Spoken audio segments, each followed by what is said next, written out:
오늘의 정치권 상황 깔끔하게 정리해드립니다. 여당 야당 크로스 최가박과 함께 최가박당.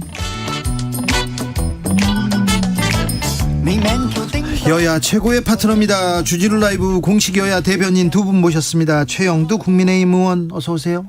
네, 안녕하십니까. 박성준 더불어민주당 의원 어서 오세요. 네, 안녕하세요. 네. 조윤아 양이 사라졌는데요. 조윤아 양 가족이 탄 아우디 차량이 바닷속에서 발견됐다고 합니다. 경찰이 밝혔습니다. 네, 안타까운 소식 전하고 갑니다. 윤석열 대통령은 스페인에서 이제 외교 공식 데뷔전을 치릅니다. 기대와 우려가 이게 동시에 쏟아지고 있는데요. 최영두 의원님, 네, 잘하고 오시겠죠? 네, 이건 뭐 중요한 회의입니다. 이건 정권이 바뀌었지만 사실은 나토 이 전략회의는 그 지난번에 우리 정의용 장관이죠. 정의용 장관이 봄에 그 참석 의사를 밝힌 적이 있고 지난 정부에서 이미 참석할 것을 이제 검토를 했습니다. 굉장히 중요한 전략적 그 회의이기 때문에 글로벌 질서와 관련된 것이기 때문에 초청 국가로서 이거 뭐 우리 회원국이 아니지만 네.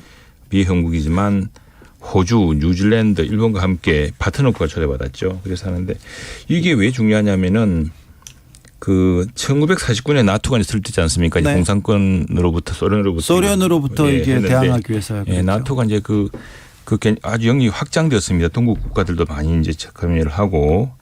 근데 이게 지난 1999년에는 바로 여기서 러시아와 중국에 대한 입장을 바꿉니다. 유화적 입장을 하고 피해치하면서.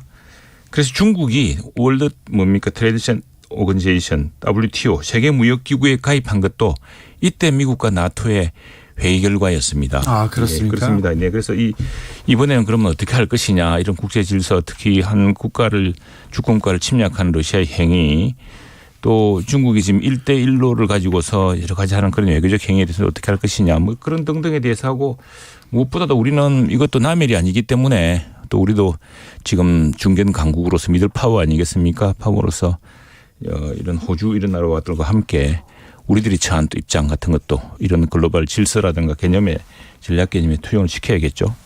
네.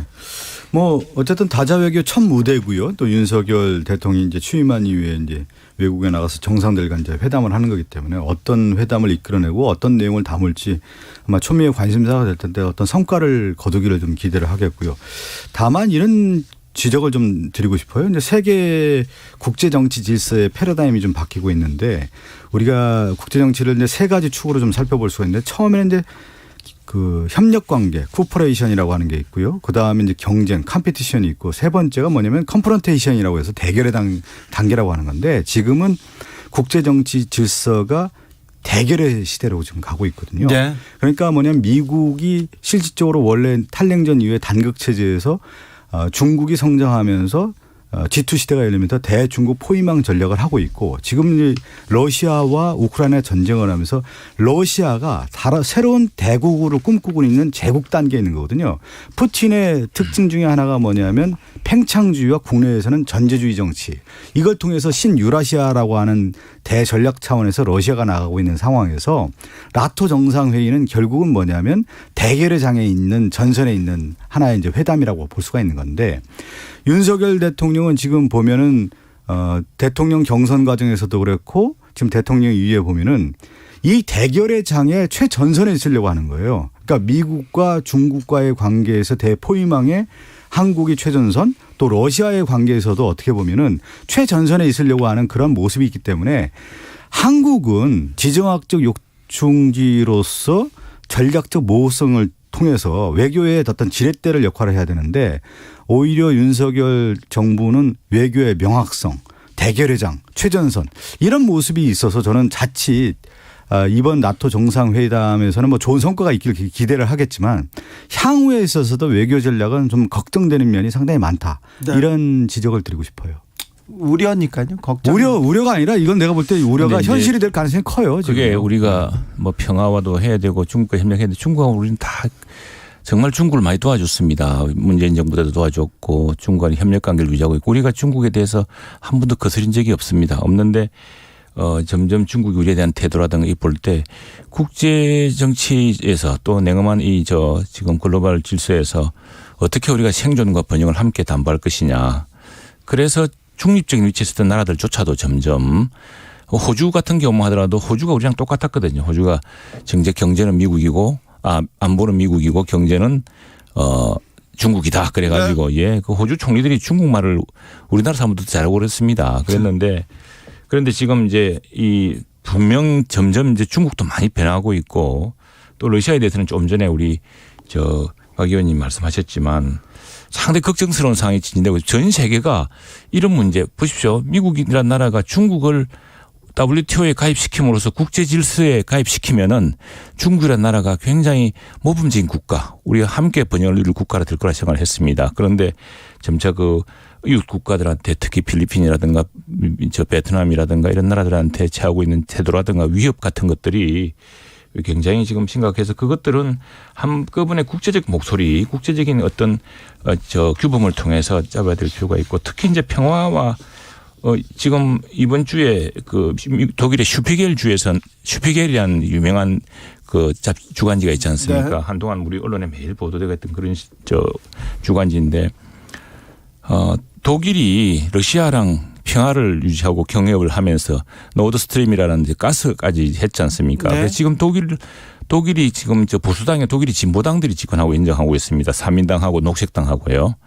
그 당에서 지금 깨달은 게 뭐냐 하면은 이 독일 그 평화를 러시아와의 평화라는 그걸 때문에 40년 동안 유지했던 경제협력이라는 것이 지금 안보의 위협으로 들어오는 사실을 깨닫고 있거든요. 그런 것처럼 이게 평화와 협력, 경제 이런 것들이 다 좋은 말인데 실제로 국제적 질서는 냉엄하게 돌아가기 때문에 우리 거기서 굉장히 냉정히 바라봐야 될 것 같고 그리고 또 하나 강조하고 싶은 것은 이 다자 외교에 대한 기조가 조금 전에 말씀드렸습니다만 정의용 장관도 지난 봄에 이게 나토 회장 참석 의사를 이야기했었고 또 문재인 정부도 말미에 다자 협력의 중요성 때문에 여기에는 긍정적으로 생각했던 사안이기 때문에 말씀드리는 건 아마 이제 제가 이제 우려라는 표현도 썼는데 이제 신국제 정치 질서가 패러다임이 바뀌고 있는 거거든요. 축이 완전히 제가 얘기했잖아요. 과거에는 평화와 협력의 시대에서 이제는 대결의 시대로 이제 넘어가고 있는데 이 대결의 시대 4강 외교라는 게 매우 중요하잖아요. 우리나라가 미국, 일본 외교도 중요하지만 중국과 러시아 외교도 중요한데 지금 윤석열 정부는 이 대결의 장에 최전선에 서서 어떻게 보면 국제정치의 대결의 장에 있는 그런 모습으로 좀 가고 있다라는 거예요. 그러니까 저는 좀 우려가 되는 거고 외교라고 하는 것은 불가능을 가능성을 만드는 거고 가능성의 예술이라고 하는 건데 이미 너무 선언적 의미로서 다가가다 보니까 외교의 폭을 넓힐 수 있는 장을 이미 차단해버리는 그런 모습으로 윤석열 정부가 가는 것이 아니냐. 그래서 저는 외교 전략에 있어서도 좀 더 폭넓게 국제정치의 시야를 넓게 보면서 좀 폭을 넓게 갔으면 광폭 행보를 했으면 좋겠다는 거예요. 이거 너무 한쪽에 딱 줄 서가지고 이 대결의 전이면 중국도 적이 되고 러시아도 적이 되고 다 그런 모습으로 한국이 비춰줄 수 있기 때문에 그런 걱정을 제가 얘기를 하는 겁니다. 알겠습니다. 네. 대통령이 비행기에서 유로 축구 봤다. 이 부분은 뭐 축구 볼 수도 있는 거죠. 그런데 이런 거예요. 핵심은 뭐냐면 그러니까 대통령이 비행기에서 뭐 축구도 보고 좀 여유롭게 갈 수도 있는 건데 있죠. 뭐냐면 지금의 냉엄한 국제 질서에 대한 것들을 얼만큼 보고 있는지 또 하나는 뭐냐면 경제에 대한 부분 아니겠어요? 지금 세계의 경제의 위기라고 하는 것이 고물가, 고금리, 고환율, 원자재 가격 폭등에 대한 부분들이 지금 산적해 있는 문제가 있는데 그러면 대통령이 이런 현실에 대한 인식을 제대로 하고 있느냐. 그랬을 경우에 외교의 지평에 있어서도 이러한 문제를 어떻게 한국이 헤쳐나갈 것인지에 대한 진지한 고민을 갖고 있느냐에 대한 질문인 거예요, 이것은요. 그런데 그 질문이 아니라 거기에 대해서 그냥 축구 봤다라고 하는 답변이 오히려 이 우리나라의 산적한 문제를 대통령이 인식하고 있느냐에 대한 반문에 대한 질문이라는 거죠, 이것은. 그렇게 해석해서 대통령이 좀 더 앞으로 이런 국제정치 질서라든가 냉엄한 국내 현재의 문제를 좀 더 깊이 있게 고민하고 해결하는 방안을 내세워라. 이렇게 받아들이면 되는 겁니다. 최영도 의원님. 뭐 잠시 본 이야기인데 너무 민주당 이쪽에서 민감하게 지금 참 대통령만큼 고민 많은 사람이 어디 있겠습니까? 지금 지금 대통령 지지율도 떨어지고 있고 국정 지지도도 그렇고 이게 저는 대통령뿐 아니라 우리 국회 그리고 우리 정치 전체에 대한 신뢰도라고 생각을 합니다. 네. 예, 그 무거운 책임 속에서 있을 테고 이전에도 당선 직후에 또 만날 때면 잠이 안 온다고 하더라고. 잠이 안 온다고. 정말 걱정스러워서. 마음이 아주 천근만근. 의원님 뵀을 때는 대통령이 잠이 안 온다 걱정이다 이런 당선된 얘기. 뒤에 이제 한번 그때 저희 마산 어시장도 방문하시고 네네. 창원도 그렇죠. 방문하시고 해서 창원의 상공인들도 만나고 그러셨거든요. 네. 그때 그 말씀하시더라고요. 그런데 제가 지금 아마 최영두 의원님이 말씀드렸는데 보통 이제 지지율이 왜 떨어지느냐 볼 때 이제 국민들이 바라볼 때 지지율이 이제 반영되는 거 아니겠습니까? 그런데 대체적으로 리더십이 확보가 되지 않았을 때 떨어지는데 그 리더십은 어디에서 나오냐면 위기 관리예요. 크라이스 매니지먼트라고 하는 것을 할 수가 있는데 지금 윤석열 정부가 이런 전 세계 금융위기, 경제위기 이런 것들이 오는데 과연 위기 관리를 할 수 있느냐. 그러니까 내 삶을 책임져 줄 수 있느냐. 안보의 문제, 경제의 문제, 삶의 문제를 관리를 잘 할 수 있느냐에 대한 부분을 볼 때 윤석열 대통령뿐만 아니라 윤석열 내각이 내 생활을 담보해 줄 수 있을까라는 부분에 회의적 시각이 있기 때문에 지금 나오는 거거든요. 최영두 의원님. 네. 그렇게 봐야 되는 겁니다. 냉엄하게 봐야죠. 그렇죠. 여러 가지 이제 여당으로서 또 정부로서 대통령으로서 네. 더 그 민감하게 생각하고 있습니다. 생각하고 이게 이제 그런 감을 느끼고 있는데 첫 번째는 제가 이제 지난번에 사실 5월 달에 예결위원으로서 처음으로 여당이 되어서 대통령이 집권한 뒤였으니까요. 새로 임명된 장관들 앞에서 예결위 질의를 하면서 이렇게 하겠습니다. 막 임명되어서 제가 축하 인사를 드려야겠지만은 지금 우리가 안팎으로 밀려오고 있는 이 거대한 퍼펙트 스톰을 생각하면은 축하 인사를 내드릴 수가 없다. 앞으로 굉장히 큰 고통과 책임을 네. 속에서 살아야 될 텐데 지금 그렇습니다. 정부라든가 대통령실이라든가 이쪽은 전부 이런 상황이 있을 테고 굉장히 어렵습니다. 이게 정말 미정유라죠. 미정유. 전에 없던 퍼펙트 스톰. 있을 수 있는 모든 악재가 다 몰려왔습니다.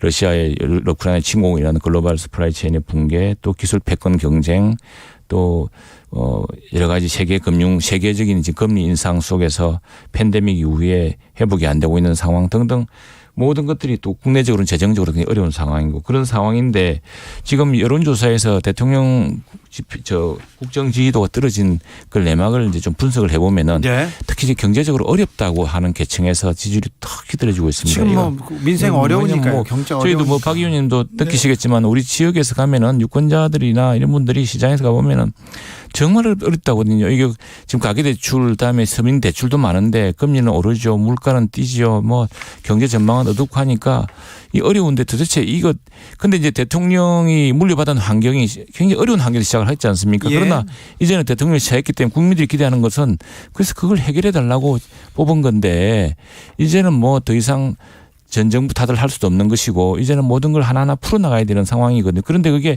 이 안팎의 조건이라는 게 금방 해결될 수 있는 상황이 아니지 않습니까? 그래서 참 이건 좀 구조적인 문제라는 생각이 들고 하나만 더 덧붙일게요.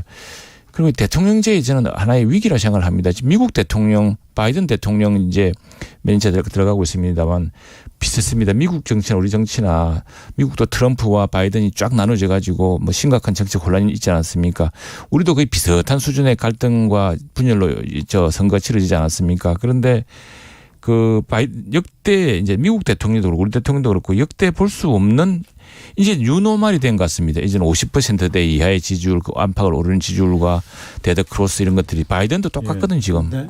근데 위기를 바라보는 시각이 두 가지거든요. 이제 아마 경제 현장에 있는 분들이 항상 얘기를 하는 거예요. 하나가 뭐냐면 블랙스완이에요. 예측하지 못한 거. 원래 이제 백조는 흰 백조 아닙니까? 네. 근데 블랙스완이기 때문에 네. 전혀 예측하지 못한 위기가 오는 경우가 있는 거고 예를 들면 2008년 금융위기 같은 경우는 이제 블랙스완이라는 표현을 많이 썼거든요. 그런데 지금의 경제 위기는 뭐냐면 흰 코뿔소 위기라는 거예요. 이미 예견된 위기였다라는 거예요. 예. 그렇기 때문에 전 세계 경제학자라든가 경제 정책을 입안하는 사람들 이런 모든 분들이 이런 위기가 올 것이다. 고금리 고환율 시대가 올 거고 경제 위기가 올 거라고 이미 예측하고 예견을 했던 문제예요. 그런데 저는 윤석열 정부에 있어서의 이런 위기에 있어서 가장 큰 문제는 뭐냐. 취임한 이후에 이 위기의 현장이 없다라는 거예요.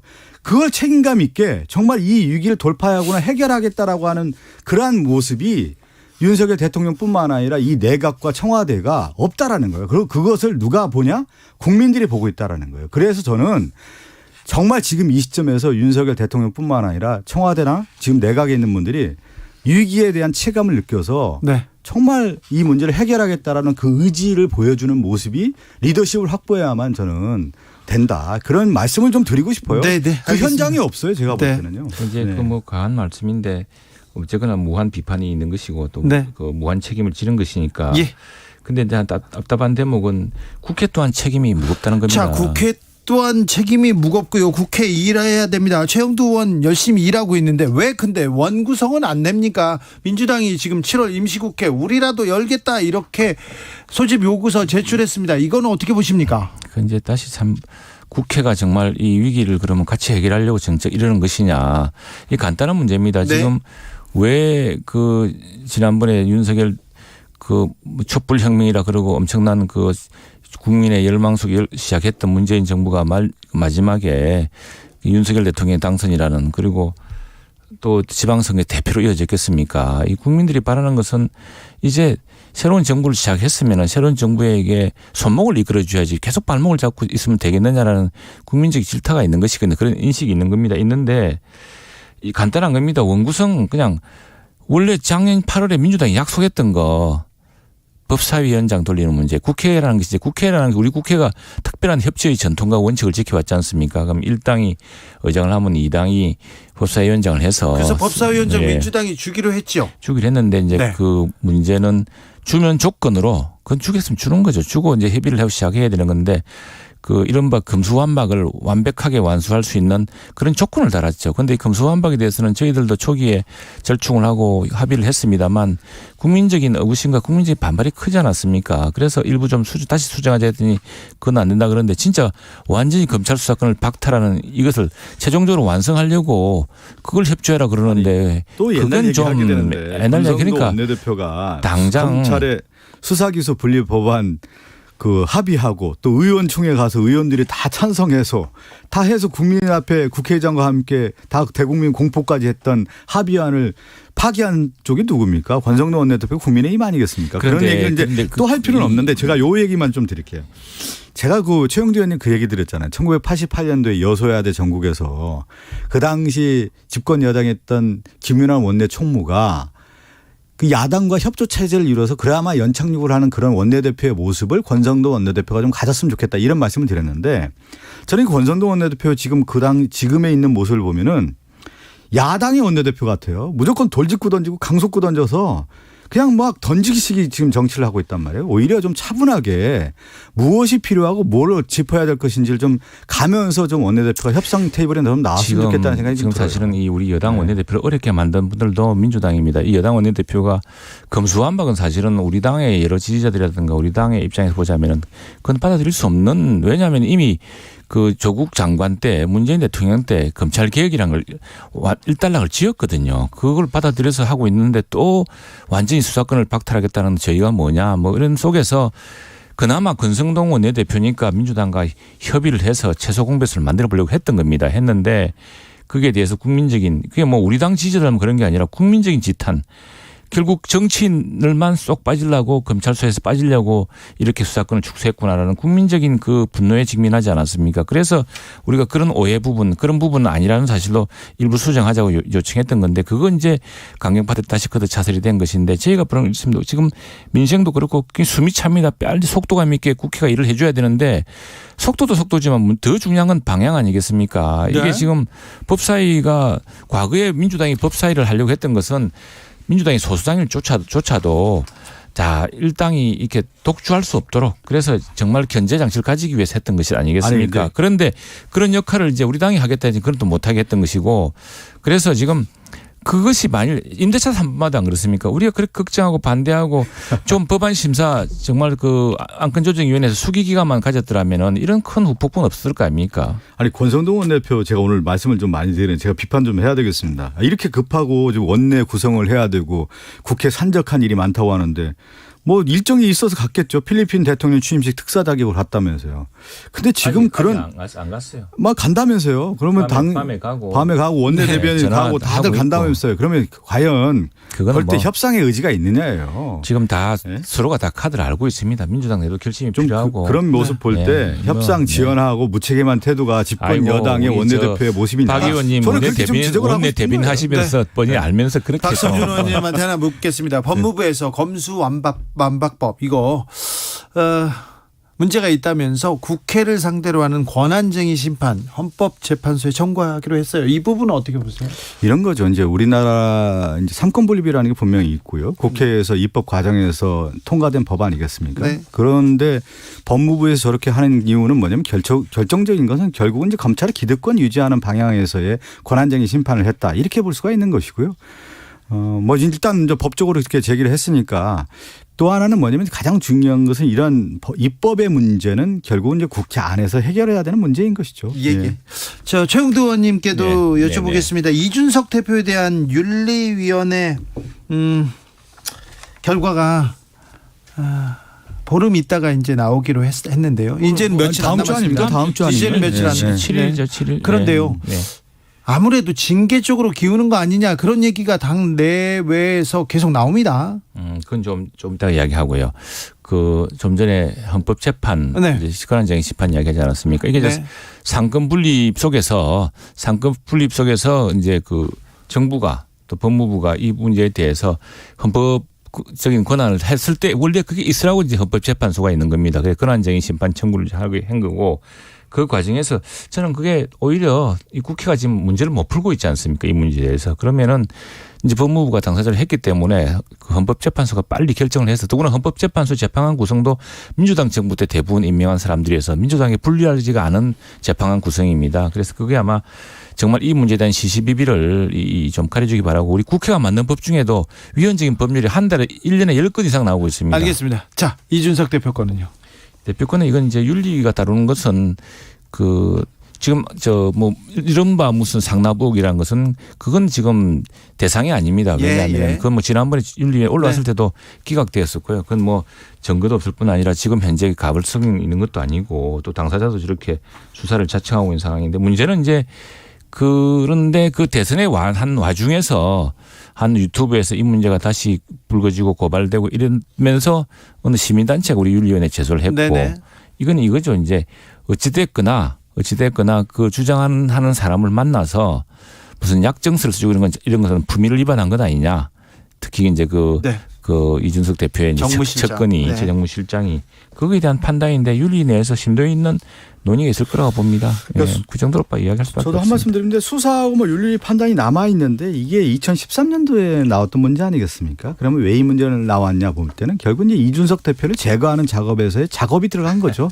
그건 보수 유튜브에서 문제 제기를 하고요. 그 다음에 시민단체가 고발하고 전형적인 국힘의 그 정치 논리에서의 패턴이에요. 이게 보면요. 고발 사주 이런 내용들을 보면은 이 패턴을 갖고 있는 게 이준석 당대표를 제거하기 위한 작업의 일련의 과정에서 나온 거고 이건 뭐냐면 이준석 대표는 가만히 있을 수 없는 거죠. 왜 그러냐면 이 문제가 불거지고 만약에 결론이 났을 경우에 자기의 정치 생명을 끊고자 하는 작업들이 되는 거기 때문에 당연히 반발하고 저항하고 이 문제는 쉽게 해결될 수가 있는 문제가 아니고 또 하나는 이제 국민의힘 내부의 권력 투쟁으로 지금 들어가는 문제이기 때문에 이거는 지금 치열하게 앞으로 싸울 거라고 봅니다. 윤핵관과 이준석 대표의 갈등 계속 치열해집니다. 그런데 지금 다른 한편으로 보면 우리 당 내에서는 뭐 대통령도 그러실 테고 집권 초기에 당이 소용돌이에 빠지는 것이 가장 안 좋은 사태입니다. 민주당이야 지금 패배 책임 또 새로운 당을 어떻게 누가 이끌 것이냐를 둘러싸고서 큰 수렁에 빠져 있는데 지금 여당은 더구나 소수 여당은 그럴 결의를 없거든요. 그래서 이걸 이제 외부에서도 그렇고 또 일부 당사자들이 좀 지나치게 어떤 음모론적으로 보고 또 어떻게 보면 이걸 당권 투쟁의 양상으로 보는데 우리 당 내에서는 대통령을 비롯해서 우리 당의 핵심 원내 지도부나 볼 때는 이걸 당권 투쟁으로 이끌어가서 우리 당이 유리할 거라 볼 사람이 아무도 없습니다. 왜냐하면은 전당대회는 블랙홀이거든요. 더구나 지금 해야 될 일이 얼마나 많습니까?